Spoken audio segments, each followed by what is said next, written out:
The debate over meat consumption continues to generate controversy, and nutritionist Juan Bola's recent statements add another layer of concern.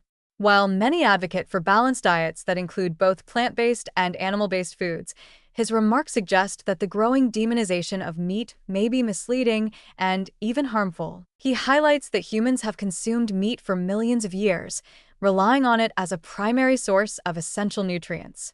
Yet, the current trend of reducing or eliminating meat from diets comes with potential risks that are often overlooked. The push towards plant-based alternatives has led to a rise in ultra-processed substitutes, many of which contain additives, preservatives, and synthetic ingredients that may have unknown long-term health effects. While meat itself is frequently blamed for various health issues, the quality and source of the meat matter significantly. Highly processed meats, filled with nitrates and excessive sodium, are problematic, but lean, high-quality cuts provide essential proteins, vitamins, and minerals that are difficult to obtain from plant sources alone. Despite the argument that meat has been a staple in human diets for centuries, the health risks associated with excessive consumption remain a legitimate concern.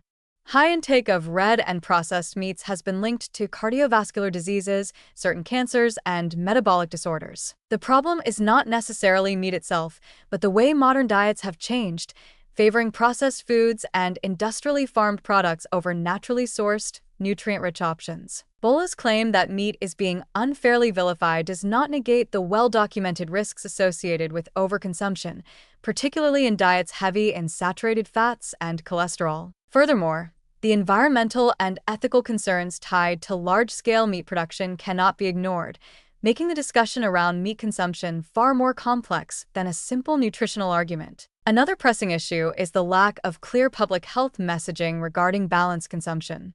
On one hand, cutting out meat entirely without proper dietary planning can lead to deficiencies in essential nutrients like vitamin B12, iron, and omega-3 fatty acids. On the other hand, excessive consumption of low-quality meat products contributes to the rise of chronic diseases.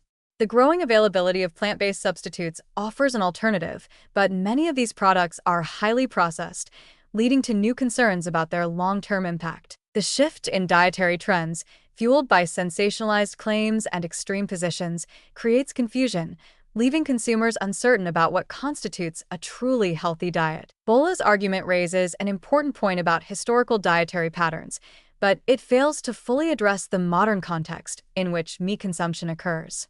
The real issue is not whether meat is inherently bad or good, but rather the need for moderation, education, and responsible consumption. Dismissing concerns about meat as mere fearmongering overlooks legitimate health and environmental issues, just as demonizing all meat without nuance ignores its nutritional benefits. In the end, a well-informed, balanced approach to diet remains the best path forward, rather than rigid extremes that oversimplify a much more complex issue.